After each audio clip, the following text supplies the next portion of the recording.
Welcome to the ThunderCast, your Marshall Athletics podcast produced by the fans, for the fans, with your hosts, Russ Livingood and KD Hudnall.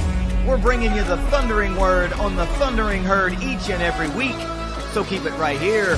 The ThunderCast is on the loose.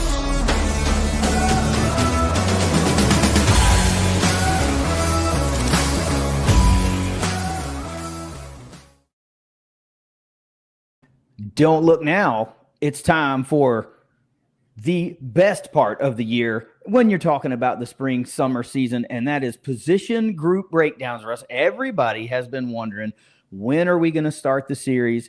So many people have been DMing. I've been answering, message after message after message. When's the series start? I can't wait. And here it is. We're going to start the position group breakdown series this week. As always, we start with the coaching staff, and man, I think that story has been told so many times we don't have to get into the particulars. I'm excited about this one. It's great to be back with you. It's great to be back behind the mic and talking about herd football. I know a lot of folks are anxious and excited to get the skinny on the coaching staff and every position group that follows for this 2025, Sun Belt Conference champion Marshall Thundering Herd football team. A lot of turnover, as with every football team in the country. We are not, that is not unique to us. So I'm excited. I want to get into it. I'm anxious to see where all this conversation takes us today. But we can't do any of it until we get a word from our sponsors at Leasure Oliver PLLC. If you've been hurt in a wreck, call the law firm of Leasure Oliver PLLC. Find them at 304carwreck.com. All right, before I get into the particulars and start this coaching staff breakdown, I want to know, since you're local and you peruse other social media outlets than I do, right? You're bigger on Facebook, and I pretty much handle our Twitter account. What's the temperature of the awaiting of this series on what you see? The awaiting of us doing this breakdown series? Yes. So not a lot on Facebook because, all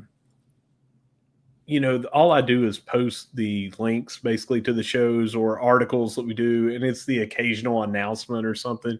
But the way you run Twitter, we are just so much more engaged with people over there.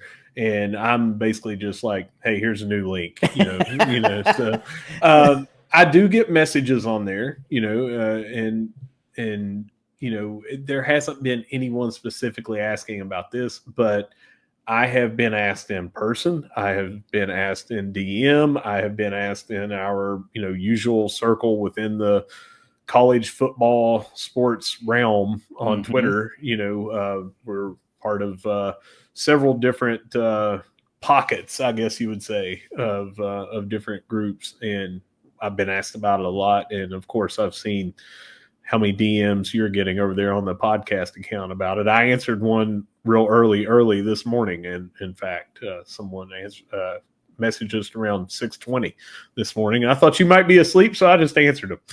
But I'm definitely, if I'm not at work, I'm asleep. I'm asleep at that point in time. But it's anticipated.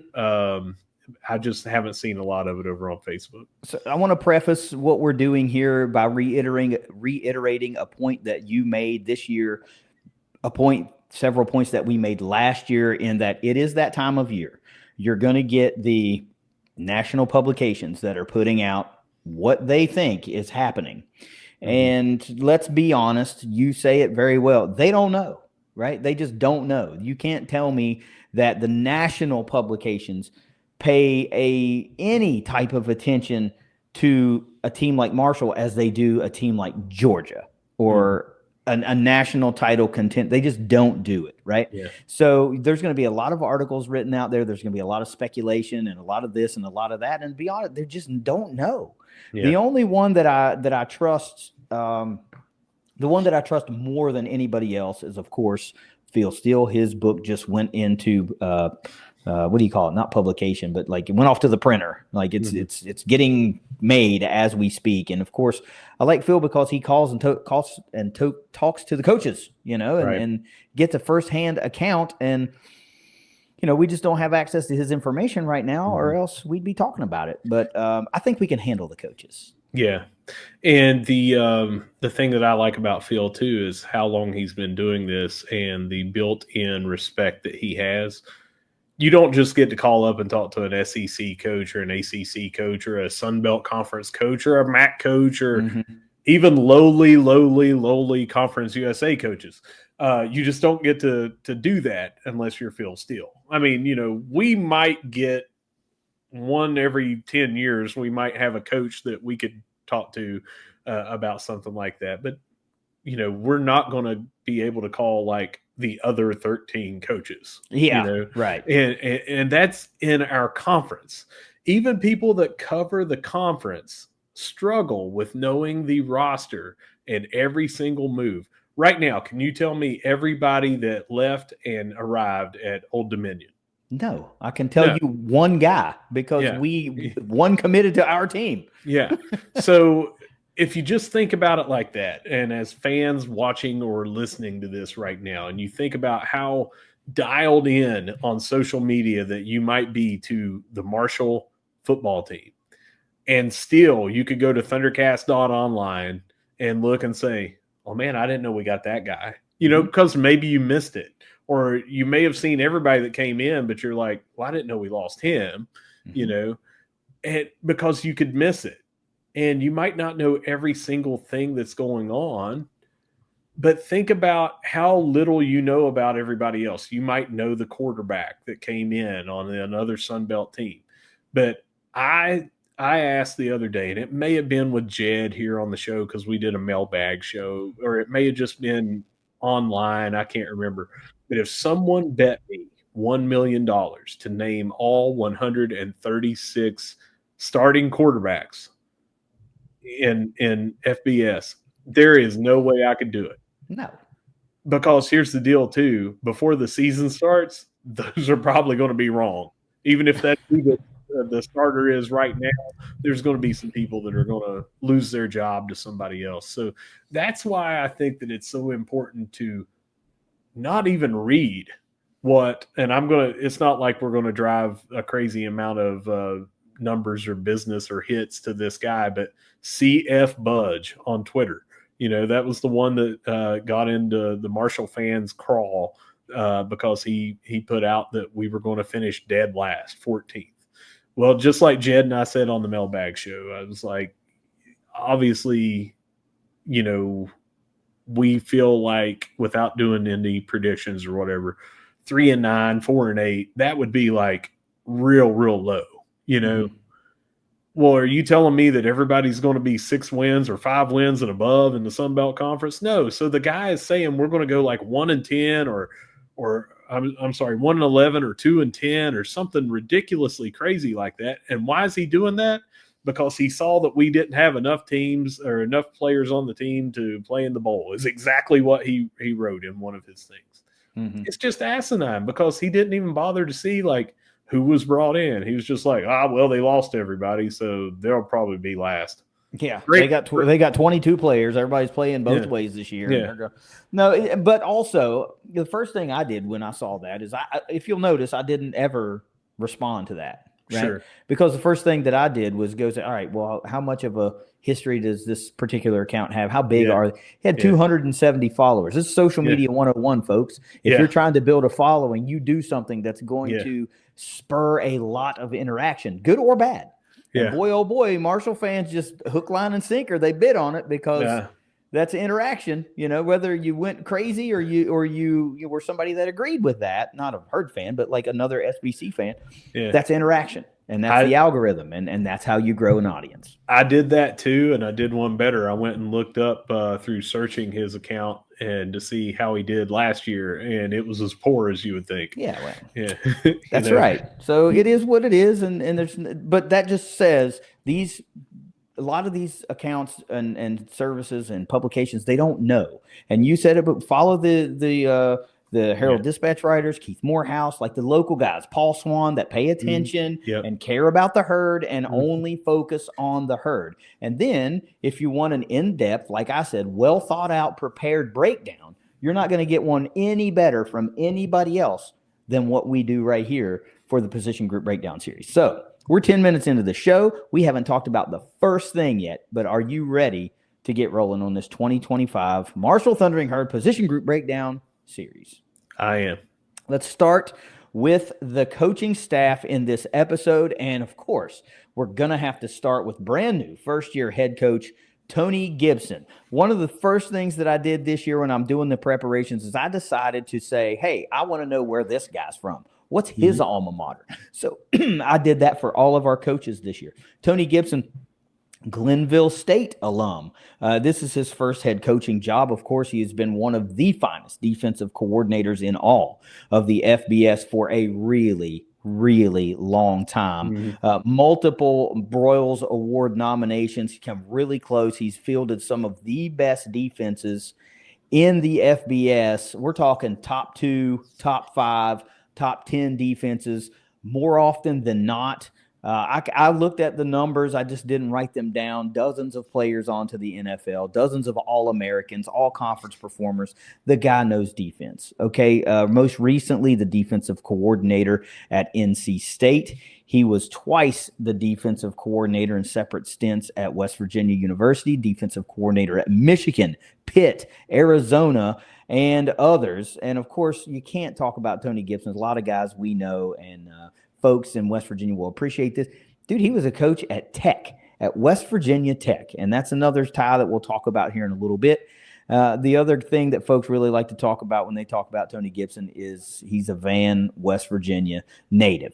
All right, I just teed you up with what the skinny is on the resume. What do you like about Tony Gibson? You left out one key detail. All right. At all points, an absolute heater is present in that I knew man's that was lip. Coming. I knew that was good. Yeah.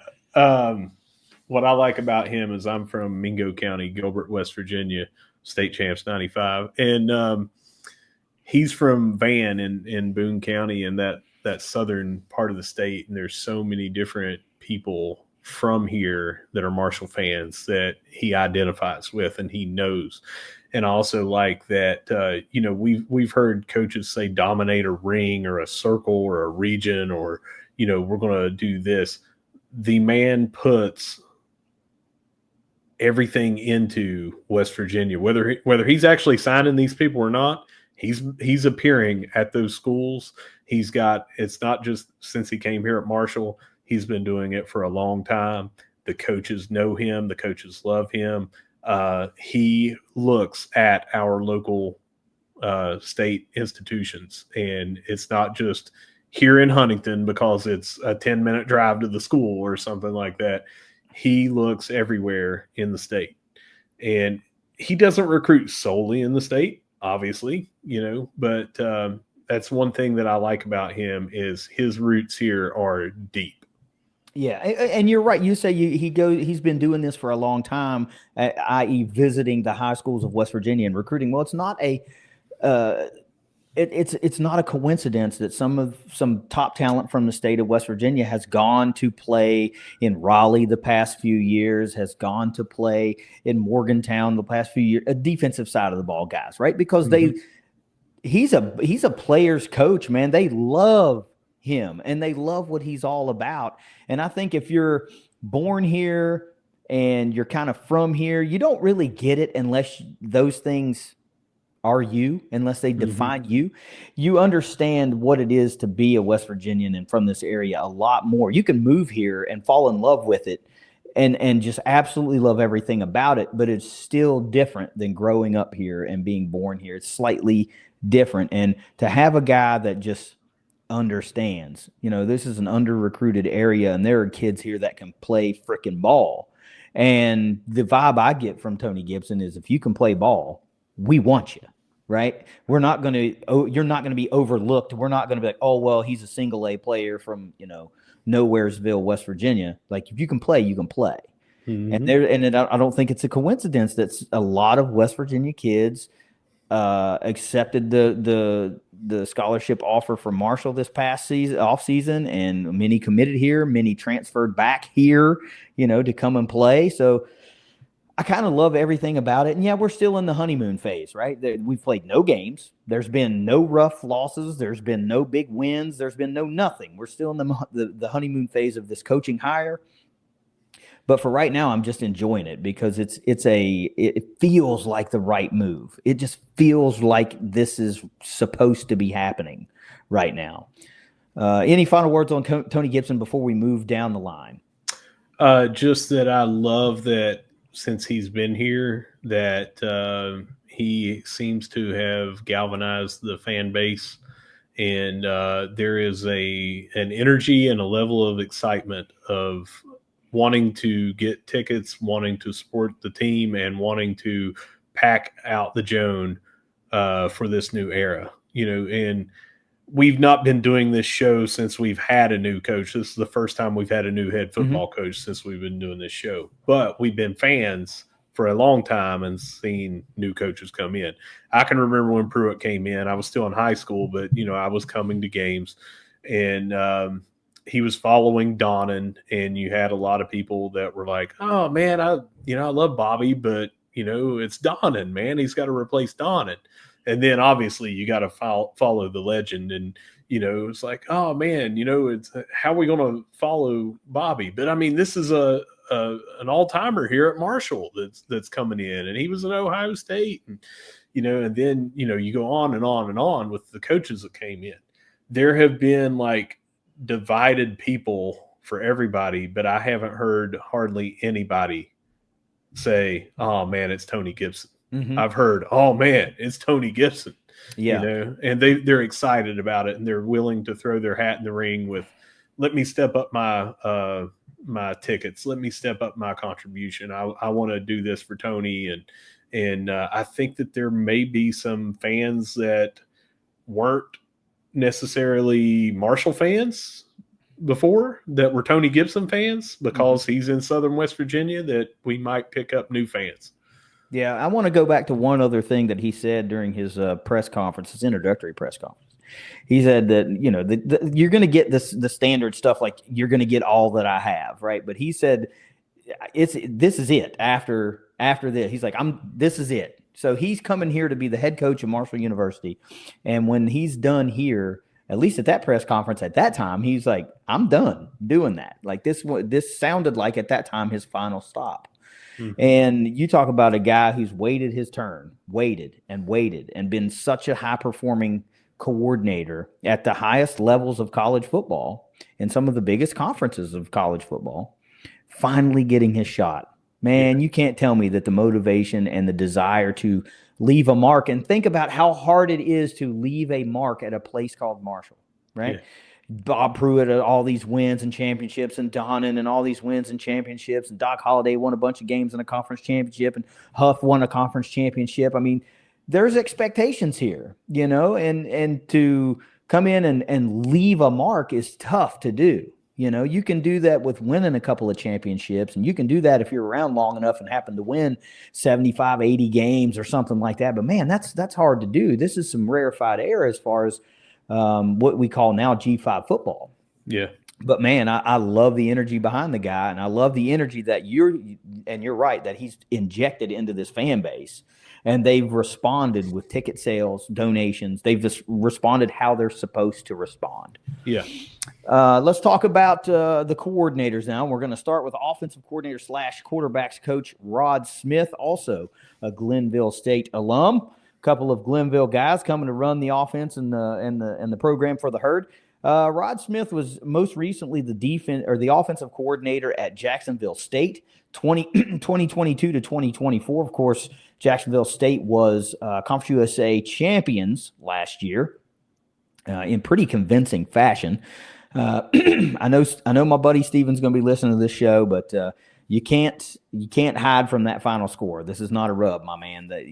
He'll be the first to tell you they put it on the toppers in the championship game. This Jacksonville State offense was really, really good and really fun to watch. But Rod has been around the world also in the college football world, offensive coordinator at University of South Florida, at Indiana, at Arizona, and at Illinois. Quarterbacks coach also. So some of these were OC/QBs, some just individual. Also quarterbacks coach at USF, WVU, Michigan, Indiana, Arizona, Illinois. Two of the things that are probably the most prominent. Everybody knows at this point I am not the biggest West Virginia fan out there, but you can't deny how great that Pat White was in 2007. That happened to be he was quarterback coach for West Virginia during Pat White's era.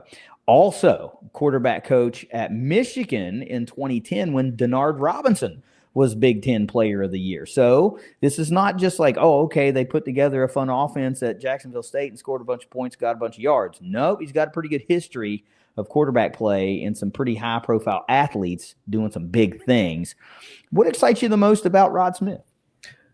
Right before that, I want to tell you that, Stephen, I did mean everything I said about Conference USA. And that was because you were watching And I Hate Judy in Conference USA. But what I like about Rod is that he has a huge history of successful, explosive offenses.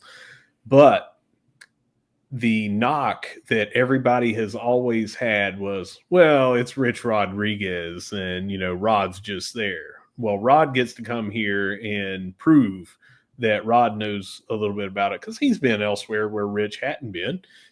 He's had success where Rich hadn't been. He's done it before, but that's what everybody says is like, well, it was a Rich Rodriguez offense and everything. No, we're going to see that it's a Rod Smith offense. And that is exactly what I am looking forward to. You and I have long held the belief that if you're in the mid-major G5, whatever they want to call it, you need to have an offense that scores. And we've always said, you put up 40-some points and, you can win any game, and so you have that chance. You've got that gunslinger's chance at any time to win a game, but you're also going to turn heads across the country. Recruits are going to want to come and play for an explosive offense. Voters are going to take notice of somebody when they're scoring bunches and bunches. And you look, in 2012, we had one of the most explosive offenses in the country, and it was like, oh, but the defense is holding them back. And then you tweak a couple of things, and all of a sudden you've got that 2014 squad that comes through here, and they're just putting up points on everybody, but the defense has finally caught up and stuff like that. You saw the results on the field, but you also saw what the voters were doing, and that was taking notice. Recruits were taking notice. That's what I'm looking forward to with Rod Smith here. Yeah, it's really easy to say that he was on the staff. Like Rod was the guru, right? And people might be right. They might be right. But I tend to think that even if you're just on the staff, you're picking up some pretty damn quality data points for over the last, several decades in major college football. And even if you go places and you're not alongside that head coach, you're right, and you're still succeeding, I think that says something about what you can do, right? But it's also in this game, in this day and age, it's player driven, right? Because you need the guys to execute the offense. You can have the most nuanced offense that is the best set of plays that you can imagine, the best playbook on paper. But if you don't have the guys that can execute those plays the way they need to be executed, it doesn't really matter. And you bring some guys with you from your previous stop, so you have guys that fit what you want to do. And I think this is a offense that's going to be predicated on speed. First and foremost is speed. And to me, that's what the great equalizer is in the game of football. It doesn't matter how hard you can hit. It doesn't matter how well you can read a defense or an offense, or if you can pick up a scheme. If you don't have the speed to get in position, how hard you can hit never comes into play. Because if you're not there to lay the hit, then what good does that do? So I think this is an offense that's going to be predicated on speed. I think it's heavily going to be predicated on the run. And I think that's what Marshall fans like if it's working. If it's not working, they want to see you chuck the ball down the field, and they want to see points on the board. Ultimately, as long as points are being added to the scoreboard consistently, I don't think Marshall fans by and large care how they get there. If you're Mhm. putting up 30 plus points a game, they don't care how it's getting there, because more often than not, you're going to win some football games, and that's ultimately what it's all about. So I'm excited about what Rod Smith is in position to do here. Because now he's again away from Rich Rod. He's off of a conference championship, joining a conference champion program. So for him, he's got a lot of positives going his way. You go from a place where historically they didn't win a ton, and now you're going to a place that we have won a ton, and there is an expectation there. But you get two really good buddies back together, right? Mhm. Tony Gibson, Rod Smith, back together. They've coached before together. Both guys are Glenville State guys, so there's a lot of mutual respect there. There's a lot of history between those two guys, and it's another one of those things where you go, that just kind of feels right. It just feels like where you're supposed to be right now, And Rod's always been, heavy into the quarterback coaching. He was a quarterback himself, and he's always been, a quarterback coach, sometimes both with an offensive coordinator title and quarterback coach title. But he has always had crazy good running stats everywhere he's at. Last year, over 3,500 yards, 5.4 yards per rush. I don't care if we have that desire. I do too, to be that let's chuck it guy. Let's throw for 3,000. Let's put up 40 touchdowns through the air. If we're getting 5.4 yards a rush this year, and we're rushing for 3,500 yards, and we're putting up over 36 points, all that they did last year at Jacksonville State, I'm going to be happy. And I think our fans are going to be happy too. When Rockhead put up, 200, we all loved watching Rockhead run, when Bradshaw was for nearly 1,800 yards. Yeah. When Bradshaw was doing what he was doing here way back in the day, Chris Parker doing what he was doing, Yeah. It wasn't like Todd Donnan was a bad quarterback. It was like his stats weren't nearly what Leftwich's was, because Chris Parker was running all over everybody. Michael Payton put up amazing stats, but Chris Parker was running all over everybody. And that's what I hope that we are going to do, is that somebody can't come in and say, well, if we can shut down their wide receivers and limit them through the air, we can win this game. I don't think you're going to have that with a Rod Smith offense, because it's just going to be take what they give you. Okay, you want to shut down the wide receivers? We're spread out, and we're going to run it right down your throat.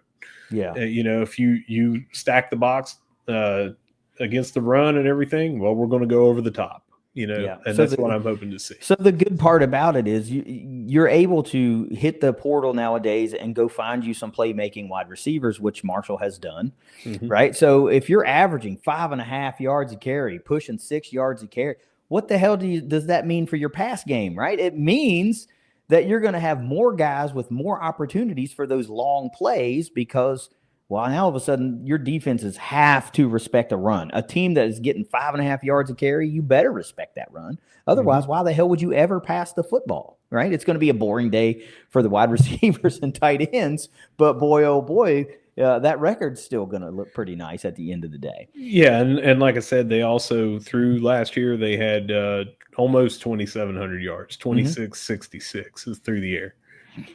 A very, very potent offense, to say the least. And they won big when they needed to. Like the week, this is just the week before the Western Kentucky played Jacksonville State in the season finale. They lost, and they turn right back around and have to play them again, and they get boat raced in the championship game. That's what's kind of wild about this team. Let's go to the defensive side just for a minute. We're going to talk about the defensive coordinator. Then we're going to flip back to the offense and run through the position coaches. But I think your two coordinators definitely deserve some top tier front of the show love. And, of course, defensive coordinator, a guy that we're very, very familiar with here in Huntington, West Virginia. A little guy, legend by the name of Shannon Morrison, a guy that we know all too well. Of course, a Marshall alum. He's in his fourth stint now with the Herd. He coached linebackers for from 21 to 23, and then linebackers again from 2005 to 2006, safeties from 2007 to 2008. He was a GA in 95 and a GA in 97 with a position coach. I think it was Sam Houston State, maybe sprinkled in there in 1996. He's also coached at Eastern Kentucky, at Ball State, Memphis, Lehigh, and Southeast Missouri. Shannon's been all over the place for a really long time, but every time the herd has come calling, he's come back home, because this is where he wants to be. And I've been in rooms with him, and he's an intense guy in a way that you can't help but love. I'm not saying like it's intense / intimidating. He is kind of intimidating, but his intensity seems to be focused around his passion for wanting to continue to win here at Marshall and keep championship football at Marshall. And that sounds like all coaches would be that way. And they might be, but it hits a little different from Shannon because he played here. He's been here so many times, and he's been a part of a lot of wins and big games for the herd. I think he's just a Marshall guy through and through. I mean, this is home. I really do. It is home. And you don't want to win any more than you want to win at home. As if I had to ask, what do you love about Shannon Morrison? Well, I love that he was a player here, and I love that he knows this town. He knows these fans. He knows everything about this university. But he played here. He bled here. He sweat here on the field. He has skin in the game. And the only thing negative, and I said this, I think it was 3 years ago on the show or something like that, maybe 2. But the only negative thing I ever heard about him when it came to coaching from the fans on message boards or social media or in person was they felt that it was too early for him to be a head coach here, because I guess, that was speculated that, oh, maybe Shannon Morrison. They're like, nah, I think it's too early. He needs to be a coordinator first, that sort of thing. Everybody I've ever talked to, and we have some good friends that know him very personally, that has just said this is the best guy, and you never have to wonder, hey, does Shannon Morrison want to win here? Oh, yeah, he definitely wants to win here. Does every coach want to win everywhere? Yes, but more than anything, a player at their alma mater becoming a coach wants to win at their alma mater. They want to win. This is his home. Everywhere he's been, every stop he's been, he has always looked to come back here. This wasn't like he was here as a GA and then he went elsewhere and never came back. This is his 4th freaking stop, man. And, he was here with and played on the field with some of our friends. And he won championships here. He's done it all here. And now he's got a coordinator position here. And so I'm happy for him. I'm happy for his family. I'm happy for Marshall because this is a guy that really, really wants to win here. Yeah, and if this is that thing for those fans that say, he's only been a position coach and you really need to be a coordinator. And look, I'm not a coach. I don't know what that means. I mean, I'm sure obviously the responsibilities are greater being a coordinator than a position group coach. But if you've been around that long, obviously, I think you can. We've seen guys at other schools go from position group coach here to head coach here. It's happened before. It's not like all of a sudden you're like, well, I need to get. It's like a line item on the resume almost. I don't think that if Shannon had never been a DC and we hired him, let's say, for example, he was down there. He was a linebackers coach at I don't know, at Miami, Florida. And we hired him to be the head coach. How many people are going to go, oh, no, we can't do that. No, we can't do that.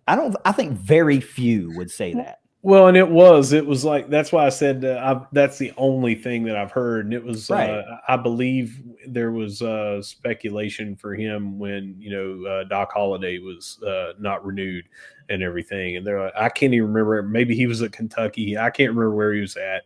But they're like, oh man, no, he's never been a coordinator. And, he's been here twice at that point or whatever, I just, why do we have to have it be somebody tied to Marshall? The usual chatter that you're going to hear.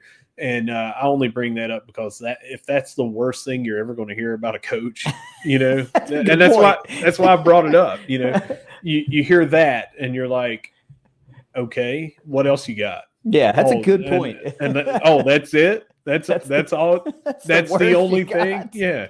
Not that the guy doesn't know what he's doing. Not that we weren't good at his position while we were here. We've been strong at his position while he's been here. And we, again, guys want to be here is a sounding piece that has been here for this entire Tony Gibson hire so far. Yeah. Leading up to his hire, it was like Tony wants to be here. You just said he's worked his tail off to get here. He wants to be here. He wants to end his career here as the head coach and everything. And then we want players that want to be here. We want coaches that want to be here. You hit a home run with Shannon Morrison because the guy is going to keep coming back. I mean, how easy would it be to say, nah, man, I didn't really like how it went down the last time. And, he was one of the 3 coaches that were let go after the final game of the 2023 season. And he could have said, nah, pass, I'm going to go. No, he was first in line and say, yep, I'm back. I'm coming. Yeah, and I don't care if this does sound like sour grapes. I think he was dealt a raw deal after 2023. He was. I think he was. I think he was a fall guy that was just caught in the crossfire. Mm-hmm. Because his units had been performing well. Eli Neal, NFL player. Abraham Beauplan, NFL player. What are you telling me, that the guy's not coaching quality? Like, the linebacking core was not a weakness on the teams when he was the coach here. We were putting guys in all conference at the all conference level. Guys went to the NFL. What more can you ask for? Yeah. That's the goal. Give him a degree, get him a degree, and get him a pro contract, right? Yeah. And he did that, and then he was fired. Yeah. And I think it's bullshit, and I'm glad that he's back because he deserves to be here. I don't think obviously he ever wanted to leave. He got cheated out of a conference championship ring. He got cheated out of one. He should have been on that coaching staff, but he wasn't. And now he's back, and now he gets an opportunity to go after another championship with the Herd. Let's flip it back to the offensive side of the ball. We're going to go running back, and we're going to get our second Rod of the coaching staff, and that's Rod McDowell. He's a Clemson alum. He was Jacksonville State running backs coach last year. He had been for the 3 straight years, 22 to 24, as long as Rod Smith had been the OC there. 23 and 24, the final 2 years he was at Jack State, they finished ranked number 3 in the country in rushing offense. The last 2 years straight, number 3 in rushing offense. That to me, just like, that makes me salivate, right? Because that just tells me that these guys are gonna run the football, and they're gonna run the football a lot, and they're really successful at it. But it's not just these last 2 years were a flash in the pan. He was at ULM in 2021. And again, I can't remember the exact stats. I'm going to say that it was something like crazy. Like, they were averaging like 80 yards a game or something like that. And immediately he bumped them up 50 yards per game, put them over 130. That's not stellar. But when you're at 80... you damn near add 60% or better to the rushing total per game in 1 year. That says something. And then 2019, he began his coaching career at Clemson. 2019, he was a GA. 2020, offensive player development. So I think you got a guy as a young coach who is an absolute rushing guru, it feels like. And Marshall hit the portal like gangbusters from the running back room position. And boy, oh boy, does it really start to look kind of exciting. Who rises out of that bunch? How's it going to play out? Are you going to have that, that workhorse back? Is it going to be by committee? Like, what direction are they going to go? But man, they have options, and man, they have weapons. What excites you most about Rod McDowell in Huntington? Well, several different things. One, it's the rushing attack. You want a good running backs coach that has rushing success. He's got that. At least 2 straight years there, over 3,000 yards. For whatever reason on ESPN, they did not list the individual breakdown of the offense into passing and rushing for Jacksonville State on their team statistics. So I don't have that in front of me to see what he did in 2022. But I'll take 2 at least straight years out of his 3-year career as a running backs coach at Jacksonville State, with a possible third. I don't know, but over 3,000 yards, that's big. I love that he was with Rod Smith, so he knows the offense. It's not like we've got to bring somebody in and say, all right, Rod, here's Rod's offense, and it's got, he knows it. He was right there. I'm sure if Rod Smith came up with the flu, Rod McDowell would be able to step in and say, I know this offense. Mm-hmm. I can help this week. I can help whatever. I love that he is young. It's got to help with recruiting. You need that in today's game. And we have multiple of that, but we have that definitely with him. And also, I have seen him and Chancey Stuckey probably about 10 times together in Huntington with their families and everything. So you can tell that there is a close bond there as well. I love seeing that with coaches. I know that happens throughout the country, that you get a close bond with the families and everything, but I see them often eating together, picking up food to take out. They went to the stadium store there together at that signing event and saw them in there. It's just, they're tight. So that this offense, feels like a family amongst the coaches here, because Rod Smith has been under Rod McDowell for now. This is the 4th straight year, and now Chancey Stuckey and Rod are tight with this. It just feels like everything here is family, and I love every single thing that I just mentioned about that. Well, I think a lot of fans do. You want a tight-knit coaching staff. You want them to get along. You want them to be buddies. You want the families to get along, because oftentimes these guys spend way more time with each other than they do with their families. So when they get an opportunity to have the entire families around one another, it just helps if they're all, friendly and all that kind of stuff. But I love Rod McDowell in the sense that he is that young guy that identifies with, portal guys that are a little bit older and high school guys that are trying to cut their teeth in the college game. But it really helps because he's a focal point coach.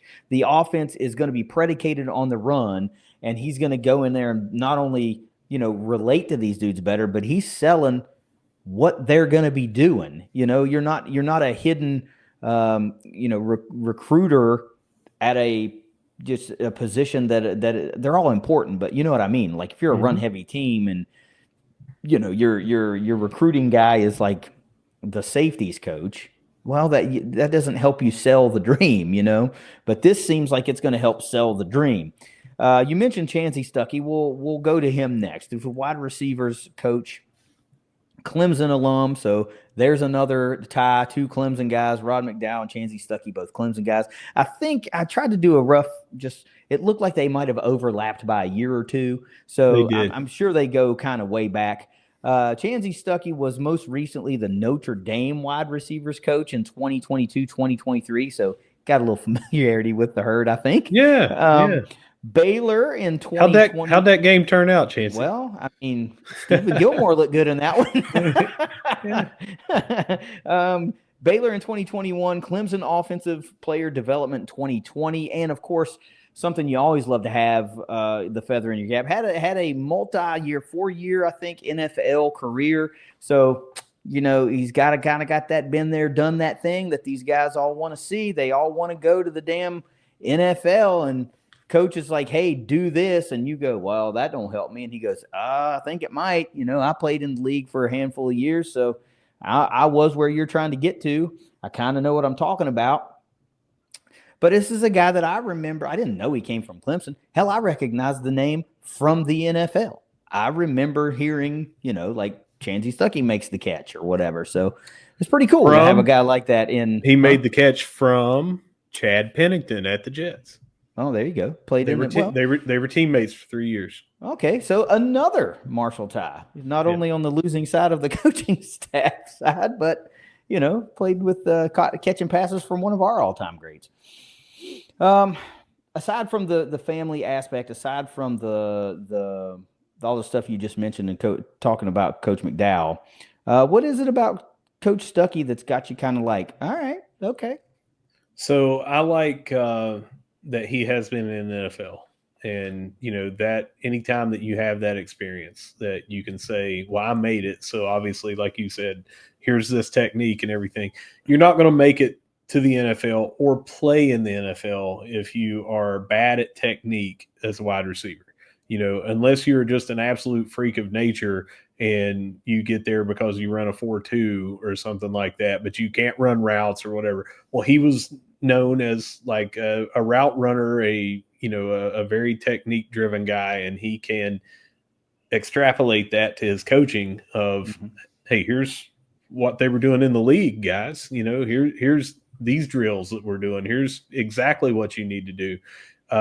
I'm sure that he has a laundry list of former players and teammates and everything that he can rely on as well. I feel like that helps with recruiting when you can go there and you talk about, I played in the NFL and that. My position coach is a former NFL wide receiver. That's where I'd like to end up. Maybe I'd like to go there and play. So I love every bit about that.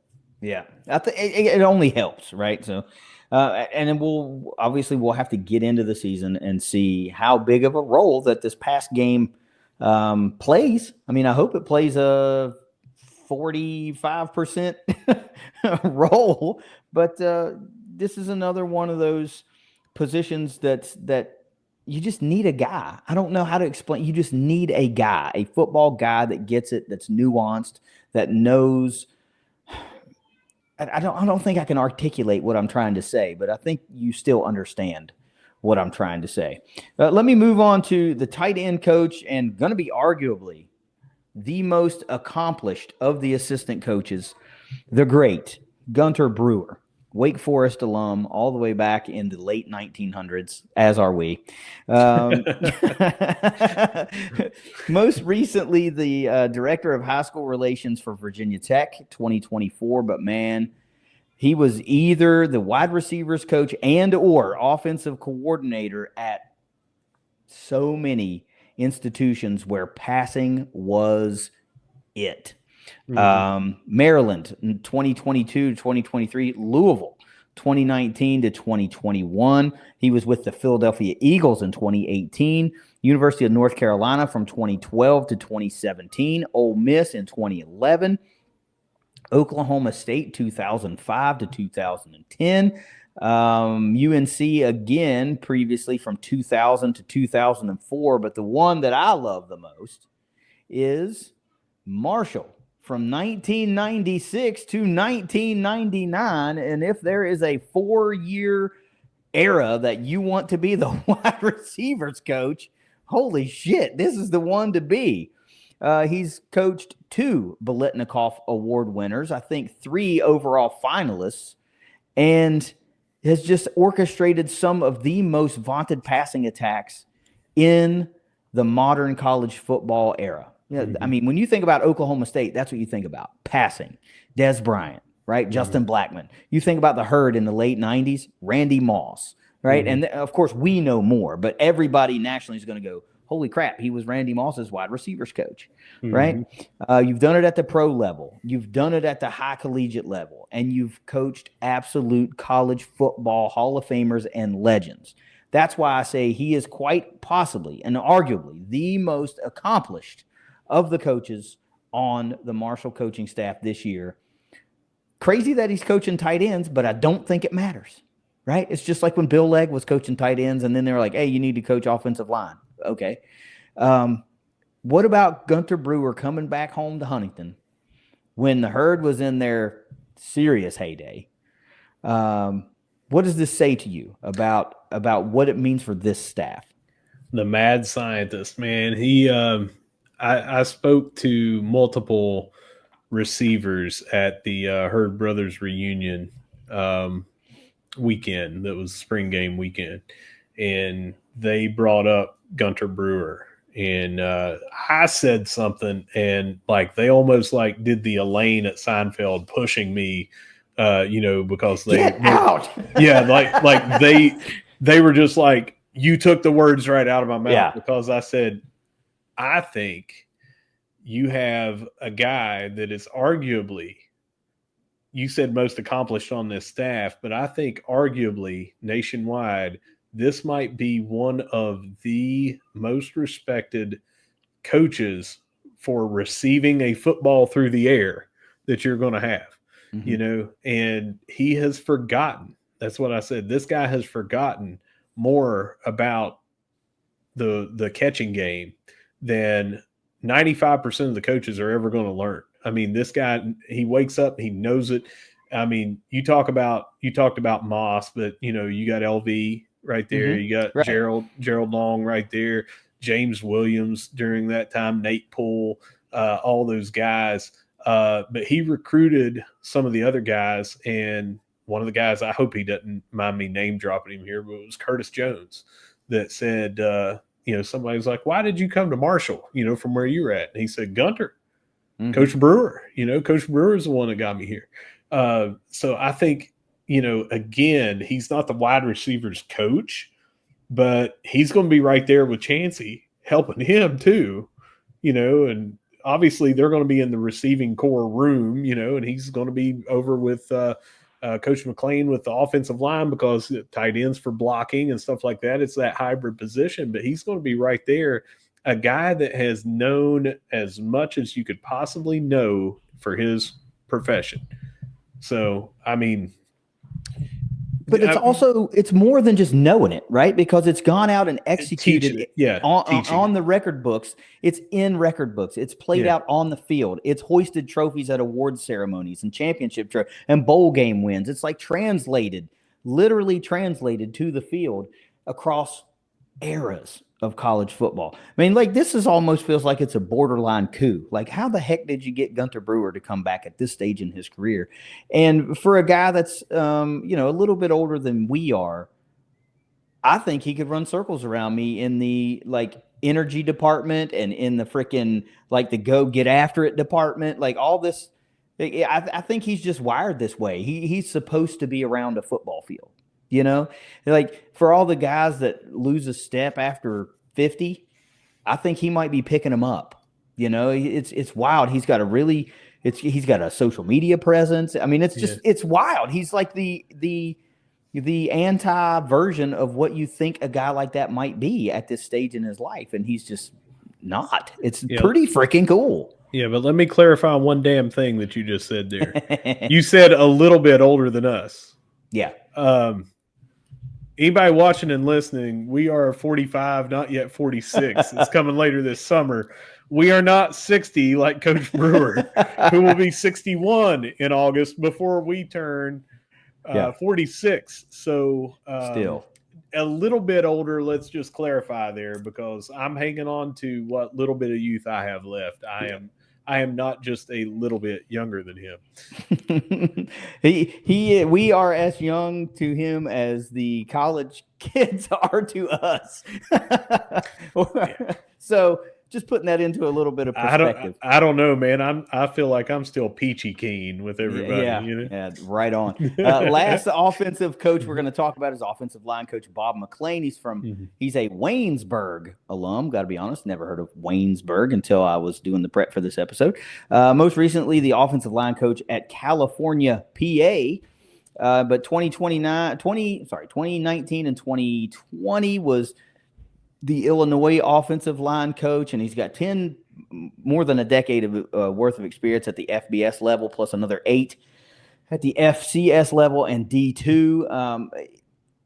I think I don't know what to say about Coach McLean. Obviously, there's a history there with some of these coaches, and he must teach the philosophies that we need to be the type of offense and blocking schemes that we need to run the offense that we are hoping to run, right? So this is where there's not a lot of information out there. So what I must do in this particular instance is just yield to the knowledge of the guys making the decisions, right? Because there's nothing really, there's not a lot out there to be able to help me dissect one way or the other.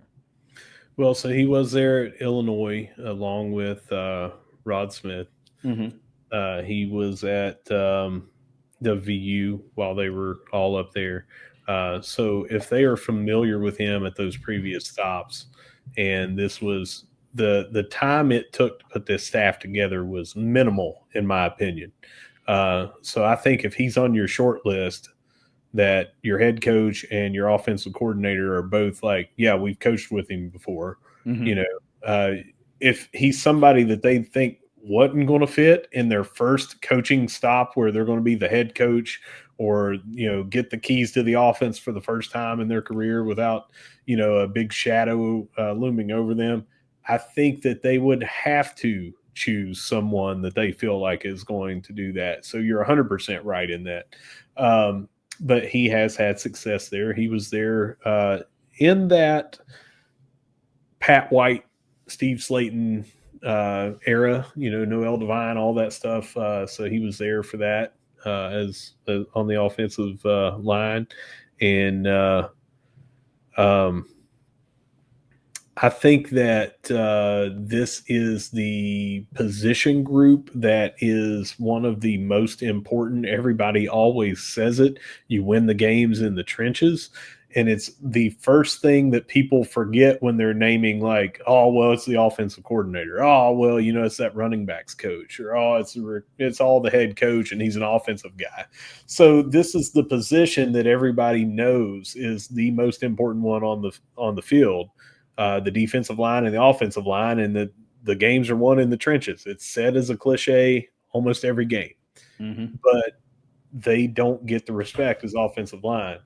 I think this is a guy that by the end of the year, if we put up the rushing stats that we hope to put up and our offense clicks the way that we hope to do, there will be some information out there on Bob McClain, and everybody will say, wow, look at this staff and look at this crew and look at how the offensive line did. Yeah. We saw a big amount of turnover last year with the offensive line. A lot of guys came in and we speculated a year ago, man, how's this going to work? You know, because we were like, oh, we really only got like one guy that played every game or started every game, from 2 years ago.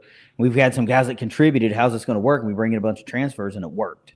Yeah. And a lot of them performed at really, really high levels. Yeah. And we're looking at the same damn thing again. You got one guy returning that played a lot for the Herd, and then that's kind of it. So this is in my opinion, a little bit taller of a task, and we'll get into, of course, offensive line during the offensive line breakdown. But Coach Bob McClain must have the keys to the truck, because you don't bring in a guy to block for what is supposed to be a really explosive offense. It ain't explosive if you can't block. If you can't open a hole, it's not there. If you can't keep the guys off your backs and your quarterback, it doesn't matter, right? Let's move along here. We got 1, 2, 3, 4, maybe 5 left. It's the defensive side of the ball. Now we get to the lone holdover from the coaching staff. And boy, when it was announced, I think collectively the entire fan base first went, whew, and then they went, hell yes. Yes. Because it's Ralph freaking Street, the Marshall alum, who has been our defensive line coach since 2021, and he has done nothing but put out quality defensive line after quality defensive line, unbelievable player after unbelievable player. Before coming to Marshall, he was the defensive coordinator at Florida A&M from 2018 to 2020. And honestly, Russ, Ralph might be the biggest hidden gem that somehow he's had to have had suitors, to. And I can't help but think that he's gone, nah, I want to stay at home and keep winning at home. Yeah. Right. He and Shannon Morrison feel like they're cut from the exact same cloth.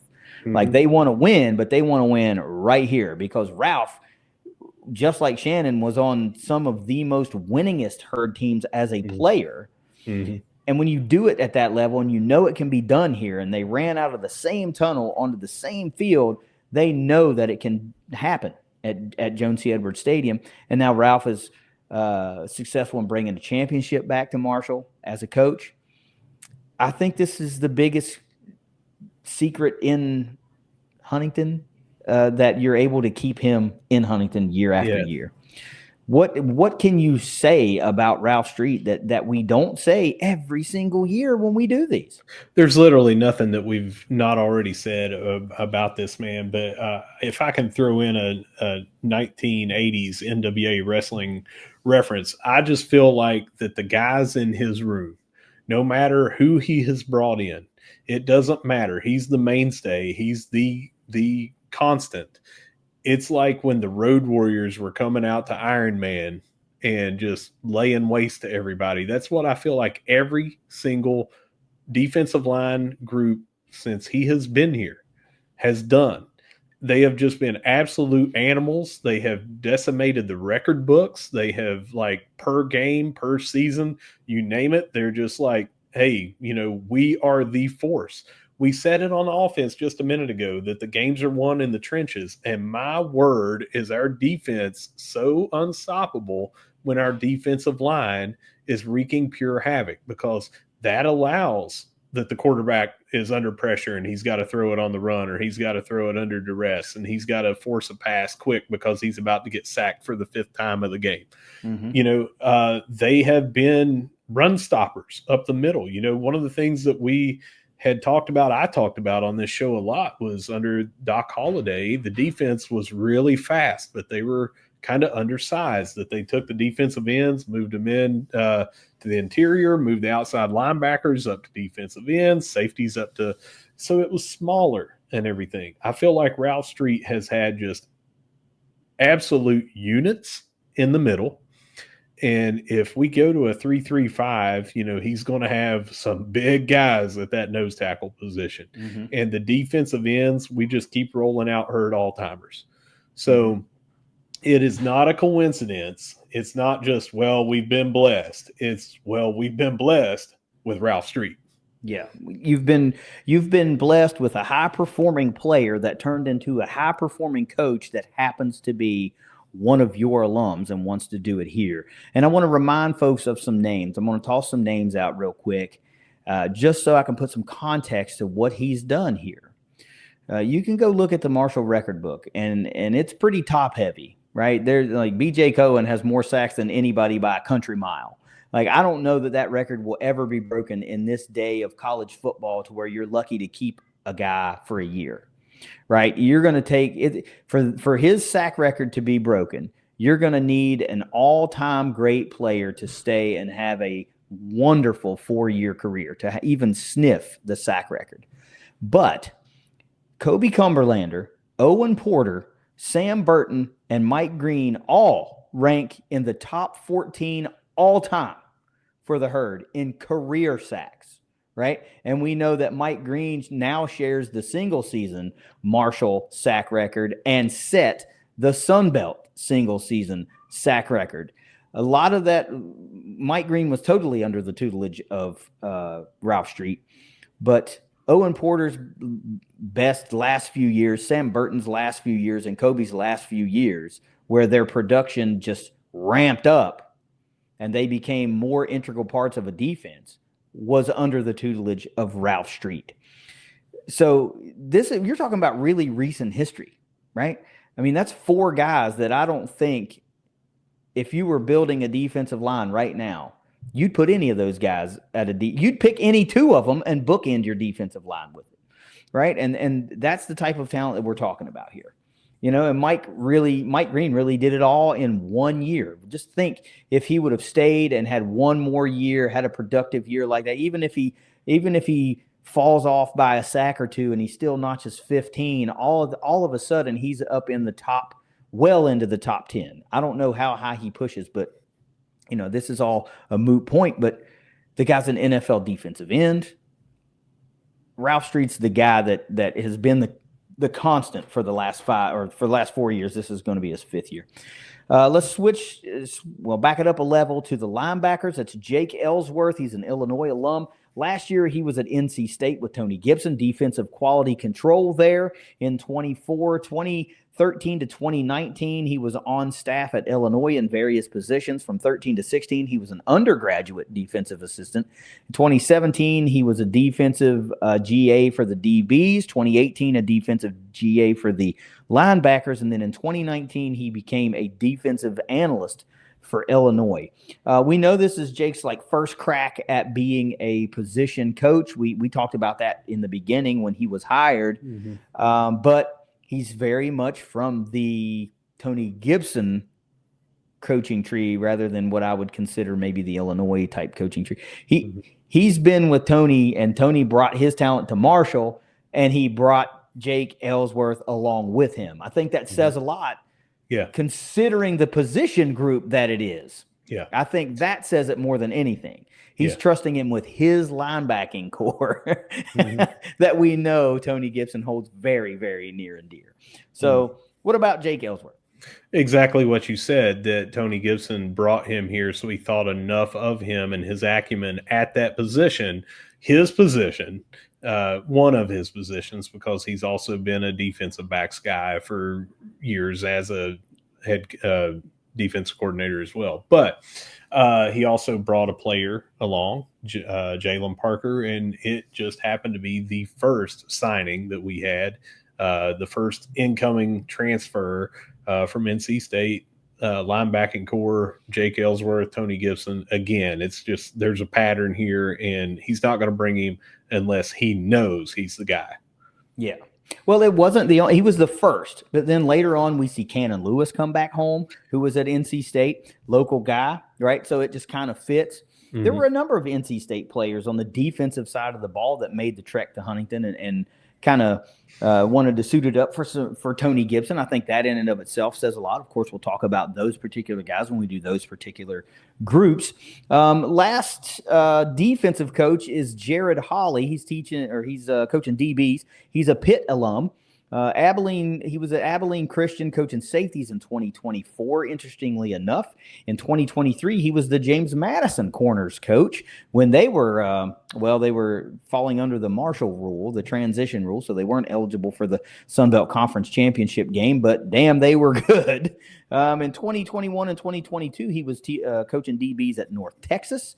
And then in 2018 to 2020, he was the passing game coordinator / safeties coach at Albany University up in New York. So well-traveled guy for a young guy, finds his way in Huntington now, coaching DBs for the Herd on Tony Gibson's inaugural staff. What do you think about Jared Hawley?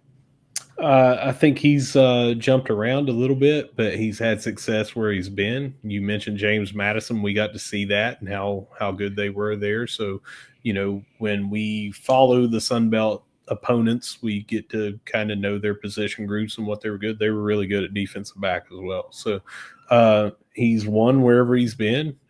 He just seems to needs to find some staff solidity. You're on a place and the head coach leaves. Obviously, you become a casualty a lot of times. So good to see him here, and hopefully this is finally gets to have 2 or 3 seasons in a row at a place. Well, what I like most, I think, is the fact that he's already been in the Sun Belt and the Sun Belt East. So he knows for the coaches that are still around, there are plenty of them that are still around. He's played these guys. He's faced these schemes. He's been in the environments that he's going to be in. A lot of these he's been at Bridgeforth. He's been at App State. He's been at Georgia Southern, Georgia State. All these games, these guys have been there before. So I think that helps. As a young guy trying to find any leg up that you can get, any advantage that you have, I think you take it. Let's switch to the final gear here in the triad is the special teams coordinator. Jackson White, a name that's familiar to Herd fans, also a Marshall alum. Jackson was our holder on kicks for probably 2-3 years, I think 2017, 18, 19 in that era. He was also a reserve quarterback at that time. Last year, he was the special teams quality control coach for NC State, a role that he held from 2021 to 2024. And his first dive into coaching came in 2020. So probably right after he left the Herd. I think he was a senior in 2019 with that great kicking trio of Matt Beardahl as the long snapper, Justin Rohrwasser as the place kicker, and then, of course, Jackson White as the holder. Jackson was the South Carolina defensive backs coach in 2020. I'll tell you what I like about Jackson, other than the fact that he's a guy that just seems to love special teams, right? Loves it. I see him tagged in a lot of recruiting like tweets or got an offer or this, that. It's like, what an active guy on the recruiting trail. Mm-hmm. That is pretty cool to me.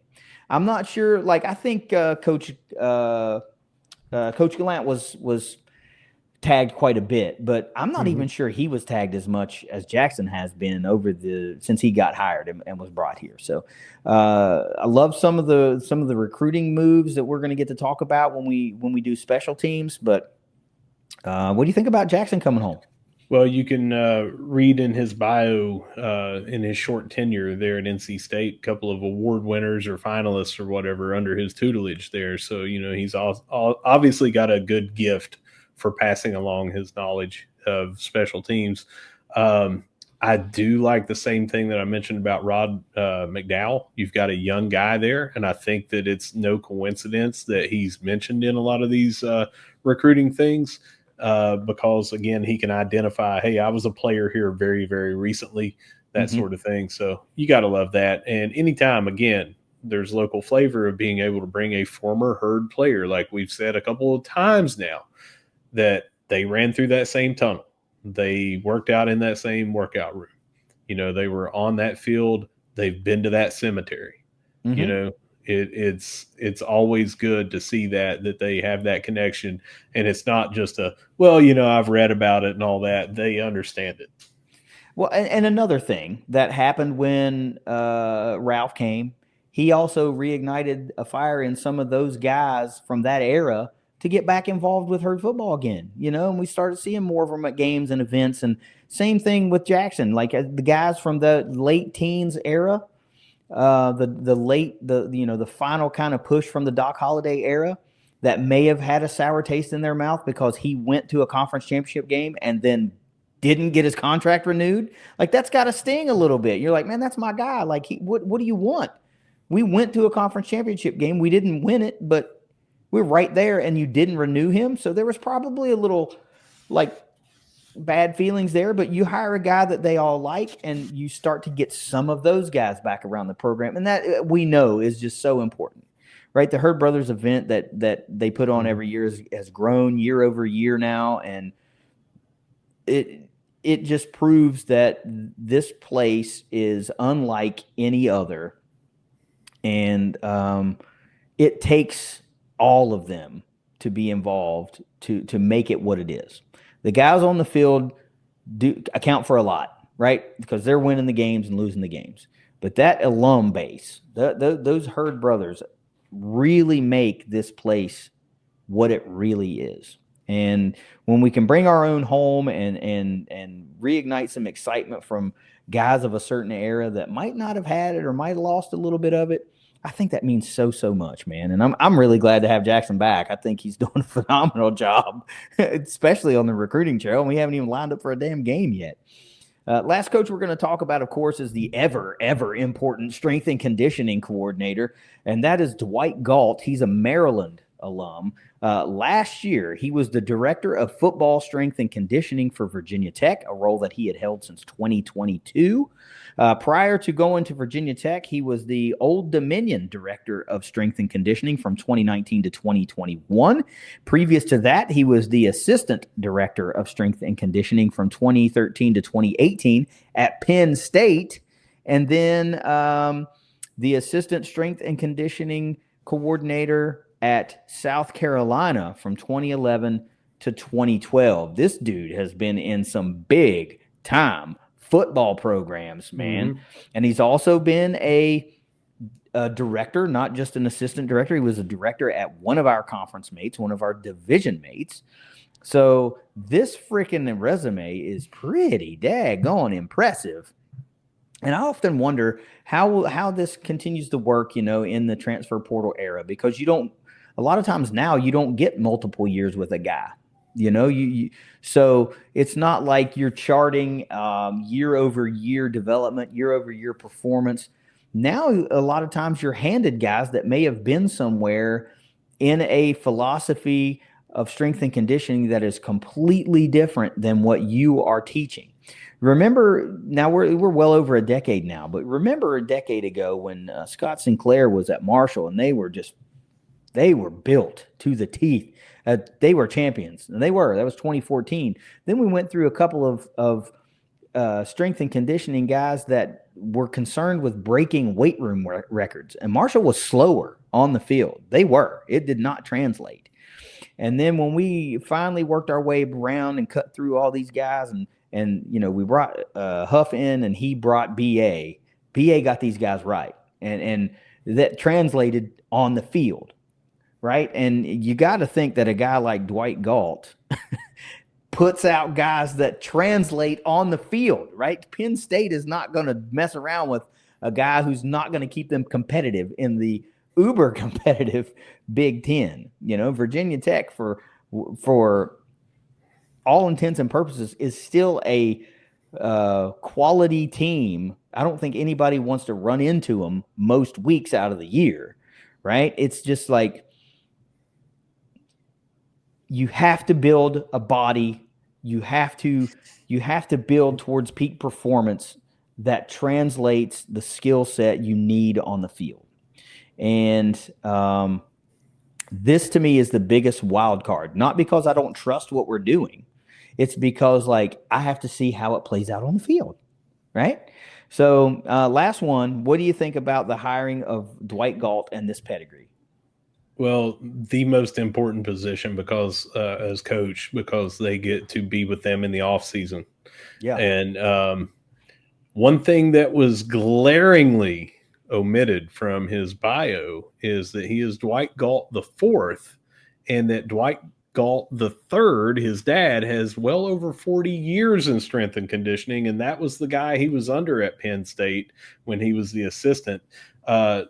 Dwight Galt the third is a master strength and conditioning coach, and that's not me saying hyperbole. I mean, that's a title that he has earned in his profession. So he is like one of the most respected guys. He's been at Penn State, I think it was since 2015 or something. So he's been there a long time. Maybe there was a recent change. Maybe he retired, but he's been in the profession for 40 years, and his son learned under him. And when you start going by and reading the people that he put in the NFL and their performances at the combine and where they finished in their position groups and everything on their scores, you can tell this is from a family tradition of putting out top tier people. And that's why, he studied under his dad, who has a master in that profession. And then he gets these high profile jobs as a going from an assistant to getting his own thing. I think that we have another gem here in having that, just because of what we talked about with Gunter Brewer. It's almost like Gunter Brewer of the strength and conditioning world is Dwight Galt III, and this is his son who has been right there with him teaching the same principles. Yeah. So when you talk about 40 years, that's a really long time.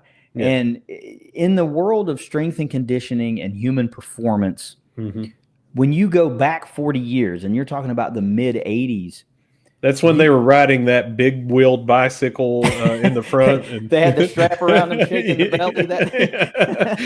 No, it's like you start to get into the era of pioneering certain things because there wasn't a lot of science behind it yet. Right. I mean, I'm not going to pretend to be an expert, but this is the thing I went to college for, shockingly enough, was adult performance and exercise science. So, I can remember sitting. A lot of people in Huntington are going to be familiar with what the HIT Center is, the high intensity training center down there, HPT. I remember sitting in classes as a sophomore and junior, and we're talking about 1998-ish, 1998, 1999. And the idea for the HIT Center was still a freaking slideshow, right? It wasn't I was watching the presentation of what this is going to be. And by the time I got to graduate, it was over. It was open, and I did an internship there. And as a matter of fact, somebody brought up Chris Crocker the other day, and I mentioned that like I was there at the Hit Center when he was going through his draft prep. He worked out there, and then we spent so much time working with him that on the day of Pro Day, they asked us, "Hey, you guys want to go over and watch?" And then we're like, "Hell yeah!" So there I was at Pro Day in 2003. And just standing there, I'm not talking, right? Because I got nothing to offer to NFL scouts. I don't want to open my mouth or nothing. And they're saying like, man, it's phenomenal. The night, and you can tell the guys that trained at the Hit Center versus guys that just worked out on their own. Like it's night and day. The technique difference, the training, the results, all this kind of stuff. So I say that to say all of this. The science was still evolving, and it's still evolving now. Right. Yeah. We're still learning more now. But when you're talking about 1985, I mean, come on, man. You're talking about a guy who was probably pioneering a lot of things or some things that are now commonplace. Think of everything that's changed with nutrition over the last 40 years and that alone and how it affects your performance. I can remember, who doesn't remember the old school footage of the Gatorade commercial where they were talking about the Florida Gators and they said we called it Gatorade, right. And they were showing that from the 60s or whenever. Just think of the performance related to food and nutrition that has exploded in the past 20 years, the past 10 years, the knowledge that continues to get better, the supplements that get better, the different ways that you can train someone that has changed, that wasn't just like, oh, we're doing kind of bodybuilding, the size of your muscles are not near as important as the production of them, and how your stamina is for an entire game and everything. I think that's the thing, is when you can go into that fourth quarter and the other team is sucking wind and you're not. It's more important than you putting up one more rep on a weight chart, so just everything has changed. And this guy has been there, his dad, I'm saying, but he's brought his son along with him, because you look where he was at on his resume at these stops, he's been there and learned under some great guys, and that now he's for years had his own out there. So he's not even brand new to this. No, but, not brand new, not at all. 15 plus years of high profile, strength and conditioning experience, not to mention everything that you were learning from a master strength and conditioning coach in a non-paid position, just for being son and dad. Right. Yeah. So that's it, man. That's your 2025. Of course, there are tons of support staff, and we just can't get into all of those. That we'd be doing a 3-hour episode, but that's your 2025 Marshall football coaching staff breakdown to kick off the position group breakdown series. Russ, do you have any final words on this staff? Yeah, I'm going to put you on the spot, KD. Okay. You always have questions for me on the other ones, but one of the things that you always ask on the player side is, did we get better at this position than last year? So I'm going to put you on the spot, and I'm going to ask you not coach for coach, just overall, just gut check answer. How do you feel about this coaching staff of who we brought in? Not a 100%, well, we got better, this will be a better record or anything like that. Just how do you feel overall about this coaching staff? Then we recently just brought in a almost new coaching staff last year with some position changes and position groups and stuff like this. How are you feeling? I think, to quote my favorite movie of all time, which is The Big Lebowski, I think this coaching staff is the dude. They're the right guys at this time. They're where they're supposed to be. I think as fans, this is what we need. We need somebody to inject fresh air, even though we're fresh off of a conference championship, which is the ultimate goal, outside of making the playoff and winning a national championship. This ranks higher than a bowl win. It's a conference championship, right? It was still a tumultuous season, and I think a lot of people felt disconnected from the team. I think many fans had felt disconnected from the team for a number of years, and it was an ugly breakup. There was a lot of he said, she said, and we'll never know, and I really don't give a shit to know. All I do know is we took a step forward. We put that behind us, and we brought in people that want to be here, that care about this place, and that care about us as fans, not just themselves, their jobs, their careers. They don't just care about their players and making sure that they're succeeding and winning games and are prepared and have what they need. They care about us. Mm-hmm. And that is important, man. Like, I want to win games too, but it was tough to be a part of the herd universe in the way that we are a part of it.